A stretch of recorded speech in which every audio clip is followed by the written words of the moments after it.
एक तूफान उठा था दुनिया में जब फेंका गया असेंबली में बम। जाग उठा था हर भारतवासी तब अंग्रेजों की शामत आई थी। चल पड़ी आज क्रांति वीरों की फौज, काले अंग्रेजों की बादशाहत में व्याप्त भ्रष्टाचारी व्यवस्था को खत्म करने। उस वक्त भी भगत सिंह के फेंके बम से कोई विनाश नहीं हुआ था, मगर देश जाग गया था। आज ये क्रांतिवीर पेपर बम के सहारे देश के सोए लोगों को जगाने निकले हैं। हमारे साथ सुनील जी है, जो पीड़ित थे, जिनसे पैसा लेकर एक ही प्रॉपर्टी को दो बार मतलब बेच दिया गया और इनके साथ ठगी की गई थी। और ठगी करने वाले ये थे बाप बेटे, ये बेटा है और उनके पिताजी, इन लोगों ने ठगी की थी। इस मामले में कोई कार्रवाई पुलिस वालों ने नहीं की थी। ये पीएस देसाई और धनंजय कावड़े करके है, इन लोगों ने कार्रवाई नहीं की थी। तो उसकी वजह से इन दोनों के खिलाफ एफआईआर दर्ज करने के लिए लेटर भेजे गए। इन दोनों के खिलाफ कंप्लेंट की गई और ये कंप्लेंट करते समय, क्योंकि ये पूरा मामला इन बाप बेटों की वजह से उठा था, इन बाप बेटों की ठगी की वजह से उठा था, इसके लिए इस मामले को जब पूरे सोशल मीडिया में उठाया गया। अब ये सोशल मीडिया में उठाने की वजह से भगवान मिश्रा जी, जो एडवोकेट है, advocate high court and notary, ये है भगवान मिश्रा जी। इनका एक नोटिस आया, लेटर आया, लीगल नोटिस टाइप का। ये लीगल नोटिस हम लोगों को, संगठन को और सुनील जी को, इनके पास, सबके पास आया और इसमें इन्होंने 50 लाख रुपए की डिमांड की है। किसकी? मानहानि की, डिफेमेशन की, और माफ़ी मांगने के लिए कहा है। तो हमें, क्योंकि ये मामला इन ठग बाप बेटों का था और ये ठग बाप बेटों का था और इसमें पुलिस वाले पूरी तरह इन्वॉल्व है, भ्रष्टाचार इन्होंने किया हुआ है, साफ साफ नजर आ रहा है। इस वजह से ये पूरा मामला उठा था। इसलिए हमने इनको, भगवान मिश्रा जी को, इनके लीगल नोटिस का एक जवाब भेजा है। इनके लीगल नोटिस का जवाब, जिसमें इन्होंने बोला है कि 50 लाख हमें दीजिए, हमें 50 लाख दीजिए और आप माफ़ी मांगिए। तो हम सुनील जी से बातचीत करते हैं और बताते हैं कि इन्होंने क्या जवाब हम लोगों ने भेजा है इस मामले में। सुनील जी, मुझे एक चीज बताइए कि ये जो मामला आपने उठाया था जी, ये किस वजह से आपने उठाया था? एक्चुअली पूरा सोशल मीडिया में उठाया आपने, तो क्या था ये कारण एक्चुअली? क्योंकि मैं इनके पीछे लगभग 1.5 साल से पुलिस स्टेशन के दौड़ रहा हूँ कंप्लेंट के लिए। पहले जब जाता हूँ, पहले धनंजय कावड़े मिले, पहली नजर में उसके ऊपर केस बन रहा है। ये तो सीधा चीटिंग का मामला है, बराबर। सामने वाले का स्टेटमेंट लिया जाएगा, ये किया जाएगा, मतलब सारा प्रोसीजर वाइज होने के बाद पूरा उसके बाद में जब मुलाकात होती थी तो पता चलता था ये सिविल का मामला है। तो जो शुरुआत होती थी वो बड़ी धांसू होती थी, बाद में आते आते वो सिविल बन जाता था। नहीं, इसमें एक चीज और है, ये तो इन्होंने बाप बेटे ने किया था, ये तो आपके पास प्रूफ है, सबूत है ना। ये थी मुख्य चीज, ये थी इसमें आपसे कहा गया कि ये पेपर आपने बनाए थे, जी, है ना, और आपने ये सारे पेपर बनाए। तो फिर आपकी जो जांच सामने आई, जांच में एक वकील आए, सचिन एम बनकर, है ना। एक ये सचिन एम बनकर साहब का एक लेटर आया था इनके पास, जिसमें उन्होंने कहा था कि ये जो रबर स्टैंप, एक स्टैंप खरीदा गया, ये रबर स्टैंप, एक यानी स्टैंप पेपर खरीदा गया था। ये सचिन बनकर जी का लेटर हेड है, जिसमें उन्होंने लिखा है कि मेरे नाम से जो स्टैंप पेपर खरीदा गया है वो मैंने नहीं खरीदा, बल्कि किसी और ने मेरी मर्जी के बिना रबर स्टैंप बनाकर खरीदा है। उनके रबर स्टैंप की कॉपी की गई है। अब ये देखिए, ये आपका तो मामला इन लोगों ने, बाप बेटे ने, छोटा सा 17 लाख रुपए का था खाली मामला, है ना। लेकिन ये रबर स्टैंप अगर कोई बनाता है किसी के भी नाम का, वो भी वकील के नाम का, और स्टैंप पेपर खरीदता है, तो ये तो छोटा मामला नजर नहीं आता। क्योंकि वो अगर स्टैंप खरीदा तो एक के लिए तो करेगा नहीं, बराबर, तो पता नहीं कितने स्टैंप पेपर्स के ऊपर वो लगाएगा, काफी इसमें यूज करेगा, उपयोग करेगा, और वो उपयोग इसीलिए करेगा ना ऐसा, यानी जो गलत कर रहा है, गलत मतलब गलत नाम से दूसरे के नाम का कर रहा है, तो इसका मतलब कहीं जालसाजी करने के लिए करेगा ना वो। तो वो जो जालसाजी करने के लिए कर रहा है, तो आपने फिर क्या किया कि भाई आप मेरा छोड़ दो, यानी इनको छोड़ दो, ये इनको जो भी है ये निपटेंगे, कोर्ट कचहरी जहां से होना होगा होगा जी। तो हमें निपटना है उन लोगों से जो लाखों करोड़ों रुपए का जाल फैला रहे हैं, जो जालसाजी कर रहे हैं, हमें उन लोगों को पकड़ना है, जी। है ना, उनको पकड़ना है। इसके लिए उनके खिलाफ आपने फिर ये मामला उठाने का जी पुलिस के फिर मैंने पुलिस खिलाफ में है। कम शिकायत दर्ज पुलिस में। कराई कि भाई हाँ। जो इसमें इन्वॉल्व है हम्म। वकील और वो उनके खिलाफ आप एक्शन लीजिए। अच्छा, और उसमें पूरे सबूत देने के बावजूद, सबूत के रूप में तो एक ही सबसे बड़ा सचिन बनकर सबसे का बड़ा यही वही था। था। हाँ, उसके बावजूद क्या बोलते हैं, उन्होंने एफआईआर दर्ज नहीं करी। तो ये कौन थे, ये धनंजय कावड़े और पीएस देसाई, इन्होंने मतलब एफआईआर दर्ज नहीं करी, जबकि इतने बड़े सबूत थे, सारे सबूत थे, उसके बावजूद एफआईआर दर्ज नहीं की। अब एफआईआर दर्ज नहीं की 1.5 साल तक, और कोई कार्रवाई, कोई प्रोसेस का कुछ भी जानकारी नहीं दी आपको, वो जानकारी नहीं दी। इसकी वजह से आपको मजबूर हो गए कि इनके खिलाफ आप कंप्लेंट करें हाई अथॉरिटी को, जिससे इन लोगों के ऊपर एफआईआर हो, क्योंकि ये लोग बचा रहे हैं। लाखों करोड़ों का जो ये हो रहा है, जालसाजी हो रही होगी या जो भी हुए होंगे, वो सब इन जैसे अधिकारियों, भ्रष्ट अधिकारियों की वजह से हुआ।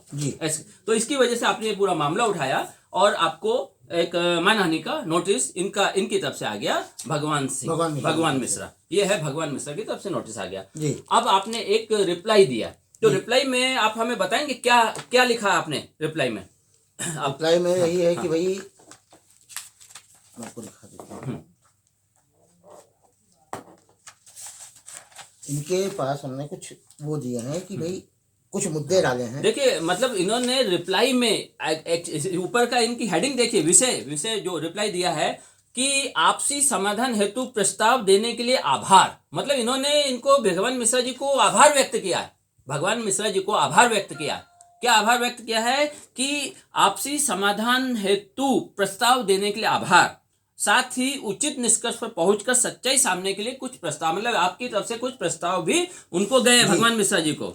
और आपने साफ साफ लिखा है इसमें कि आपका पत्र मिला, जानकर खुशी हुई कि आप भी आपसी समाधान के जरिए मामलों को सुलझाने में, मतलब आपसी समाधान के जरिए मिलजुल कर मामलों को सुलझाने के लिए पीड़ित को इंसाफ दिलाने में यकीन रखते हैं। सुप्रीम कोर्ट ने भी, आपने ये भी लिखा है कि सुप्रीम कोर्ट ने भी देश में व्याप्त करोड़ों मामलों की संख्या को ध्यान में रखते हुए अदालतों को स्पष्ट निर्देश दिए हैं कि लोक अदालतों के जरिए मामलों को जल्द से जल्द सुलझाने की व्यवस्था करते हुए मुकदमों की संख्या में कमी की जाए। मतलब आपका कहना है कि सुप्रीम कोर्ट में जो इतने, या पूरे देश में जो इतने सारे मुकदमे हैं, वो मुकदमों को खत्म करने के लिए सुप्रीम कोर्ट खुद भी कहता है जी बिल्कुल, कि सभी जगह, सभी अदालतों को कहता है कि आप लोग लोक अदालतें लगाओ। लोक अदालत का मतलब होता है कि आपसी समाधान से मामलों को सुलझाया जाए, निपटाया जाए, जिससे जल्दी से जल्दी, मतलब ये जो करोड़ों मुकदमे हैं वो खत्म हो सके, पीड़ित को जल्द से जल्द इंसाफ मिले, और पीड़ित को इंसाफ मिल सके। तो आपने इनका इस वजह से आभार व्यक्त किया कि आप उस राह पर चल रहे हैं, हमें खुशी हुई। और फिर आपने बहुत कुछ, मतलब इसमें लिखा है, मुख्य चीज आप बताइए मुख्य यही है कि मेरे मुख्य मुद्दे है कि सच्चाई लाने के लिए दोनों पक्षों का नार्को टेस्ट किया जाए। अच्छा, इन्होंने देखिए साफ साफ कहा कि भाई देखिए, सामने वाला मानहानि का दावा कर रहा है, आपके ऊपर मानहानि लगा रहा है कि भैया आपने झूठ बोला है, आप हमें 50 लाख दीजिए और माफी मांगिए। तो आपने उनको एक ये दिया है कि भाई एक काम कीजिए, आप तैयार है समाधान के लिए, तो आप अपने पक्ष को कहिए कि नार्को टैक्स करिए। बिल्कुल, मैं तैयार बैठा हूँ, आप तैयार बैठे हो, आप अपने पक्ष को भी बोल दो नार्को टैक्स। मतलब साफ साफ बोला है भाई, मानहानि का लगा रहे हो ना आप। इनका कहना सिंपल सा है, मानहानि का दावा आप लगा रहे हो, मानहानि हमसे ले रहे हो, 50 लाख रुपए मांग रहे हो, हम देने को तैयार है। आप एक काम कीजिए, आप अपने पक्ष को, जिसकी तरफ से आपने ये नोटिस भेजा है, उससे कहिए कि वो आ जाए, नार्को टेस्ट करवा ले, हम भी नार्को टेस्ट करवा लेते हैं, सच्चाई सामने आ जाएगी, सच्चाई सामने आ जाएगी। अगर हम दोषी है तो हम दे देंगे आपको पैसा, बिल्कुल, है ना। आप जो कहेंगे वो सजा हम भुगतने को तैयार है ना। तो एक प्रस्ताव इन्होंने ऐसा दिया इनको, ठीक है। अभी दूसरा एक प्रस्ताव और दिया आपने, है ना। दूसरा क्या है भाई, मैंने तो पहले ही कहा था कि ये जो भी स्टैम्प पेपर्स है मैंने नहीं बनाए हैं, बलवंत सिंह ने बना के दिए हैं, बिल्कुल। और वो पुलिस स्टेशन में कहते हैं स्टेटमेंट में कि ये पेपर सुनील तिवारी ने बनाए हैं, बराबर। तो मैंने वही कहा कि भाई हम और आप दोनों मिलके पुलिस को स्टेटमेंट दे देते हैं, निवेदन दे देते हैं कि भाई ना मैंने किया ना इन्होंने किया, तो किया किसने है, इसकी एसआईटी जांच की जाए। बराबर, सिट की, मतलब आप स्पेशल टीम लगा दीजिए, हाँ स्पेशल टीम, मतलब दोनों ही अगर अप्लाई करते हैं, दोनों ही पक्ष अगर बोलेंगे तो फिर स्पेशल टीम लगेगी, उसका जो भी खर्चा होगा दोनों जन मिलकर भी कर लेंगे, है ना, जिससे जल्दी से जल्दी मामला सच्चाई सामने आ जाए। और क्योंकि ये करोड़ों रुपए का मामला आपको नजर आ रहा है क्योंकि स्टाम्प पेपर घोटाला ये सब चीजें हैं तो ये करोड़ों रुपए का मामला है। जी, बिल्कुल। इस वजह से आप चाहते हो कि भाई हम प्रस्ताव दे रहे हैं, हम तैयार है कि आप स्पेशल टीम या विशेष जांच टीम लगा दीजिए, सिट का इस्तेमाल कीजिए और इस मामले को उजागर कीजिए, जी। जिससे अगर हम दोषी हुए तो हम आपको 50 लाख दे देंगे, जो भी है बिल्कुल। नुकसान हम भरपाई करेंगे। बिल्कुल। एक ये दूसरा प्रस्ताव आपने दिया, तो इसमें जी। तो मेरे ख्याल से इसके लिए उनको एग्री हो जाना चाहिए, क्योंकि वो तो मानहानि का दावा कर रहे हैं ना, उनको पैसा चाहिए जल्दी से जल्दी, तो फौरन तैयारी कर ले और ये कर ले। तो ये जी, दूसरा बिल्कुल। प्रस्ताव भी बहुत बढ़िया है आपकी तरफ जी, से। बिल्कुल। अच्छा, एक तीसरा प्रस्ताव भी आपने दिया है इसमें,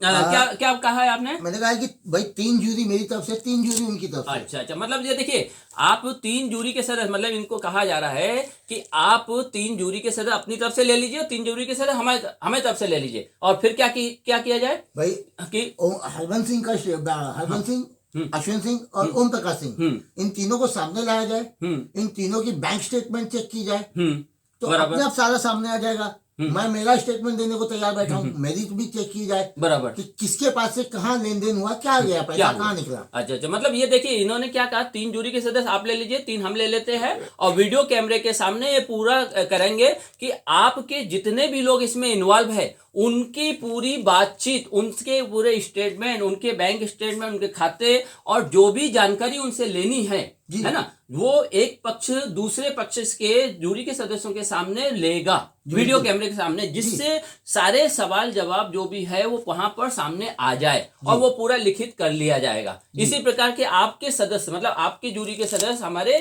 यानी इस पक्ष के लोगों से ले सकते हैं पूरी जानकारी, और ये पूरा का पूरा वीडियो कैमरे के सामने होगा, जिससे क्या होगा कि कुछ भी जो भी कम ज्यादा या कुछ भी ऐसा लग रहा है वो सामने आ जाएगा, और फिर ये जूरी के सदस्य मिलकर के फैसला करेंगे कि भाई कौन सही है, कौन गलत है। और अगर वो मान्य नहीं होगा तो ये पूरा का पूरा एफिडेविट बना करके कोर्ट में चले जाएंगे और कोर्ट से बोलेंगे भाई ये हमारा सब रेडी है, बस फैसला करना है ना। जी बिल्कुल। मतलब आप लोगों ने दोनों ने बैठ करके वीडियो कैमरे के सामने सब कुछ रेडी तो कर ही लिया कि भाई ये इनका है पेपर, ये इनके पेपर है, ये इनके बातचीत से ये विश्लेषण निकल के आ रहा है, बातचीत से ये विश्लेषण निकल के आ रहा है, अब सिर्फ फैसला करना है। ये जूरी के सदस्य के बीच में पूरे लाइव कैमरे के साथ ये सब कुछ होगा, और उसमें ही जो भी विश्लेषण निकल के आएगा दोनों ही पार्टी जूरी के सदस्य के साइन के साथ एक एफिडेविट अपना अपना तैयार करेंगे। बिल्कुल। और अगर इसके जूरी के सदस्यों को दोनों ही पक्ष मान्य नहीं कर रहे उनके फैसले को, तो ये पूरे के पूरे एफिडेविट लेकर सीधे कोर्ट में चले जाएंगे और कोर्ट से जज से फैसला करवा लेंगे, है ना। सब कुछ तो सामने आ ही गया,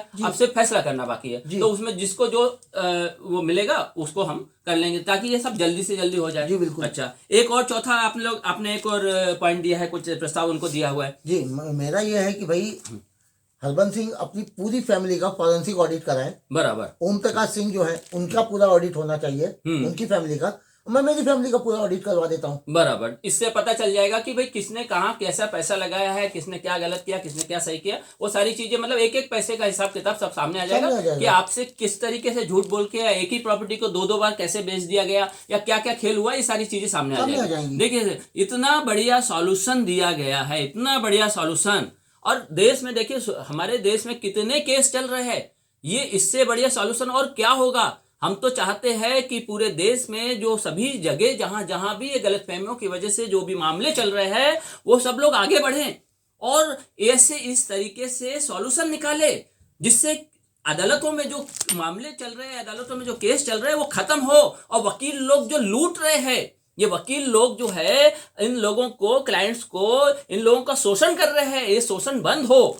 इसके लिए जरूरी है आप सबको जागरूक होना, सबको आज जागना पड़ेगा, सबको आवाज उठानी पड़ेगी और आगे बढ़ना पड़ेगा, और नई तकनीकी सिस्टम का उपयोग करना चाहिए और उसका इस्तेमाल करके इन मामलों को और अपने लिए, खुद के लिए इंसाफ लेना चाहिए। धन्यवाद। हम लोग चाहते हैं।